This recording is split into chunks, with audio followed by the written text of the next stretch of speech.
अध्यापिका, सर्व वर्ग शिक्षक शिक्षिका आणि माझे सर्व बाल विद्यार्थी मित्र आणि मित्रांनो, तुम्हा सर्वांना सर्वप्रथम गुरुपौर्णिमाच्या हार्दिक हार्दिक शुभेच्छा.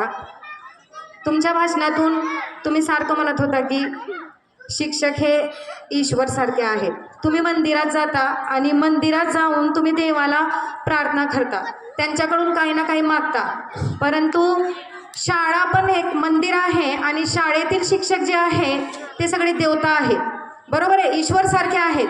तुम्ही मंदिरात जाऊन देवाला प्रार्थना करता, मागता, परंतु शाळा एक असं ठिकाण आहे जिथं तुम्हाला शाळेतून ज्ञानाची शिदोरी तुम्हाला शिक्षक देतात. हिथं मागायची नाही, हिथं फक्त मिळवायची आहे. बरोबर आहे का नाही? तर तुम्हा सर्वांना माझी एकच इच्छा आहे की तुम्ही सर्वांनी पुढं भरपूर शिका, मोठं व्हा आणि एक छान आणि चांगला नागरिक व्हा. सर्वांना परत एकदा गुरुपौर्णिमाच्या हार्दिक हार्दिक शुभेच्छा. धन्यवाद.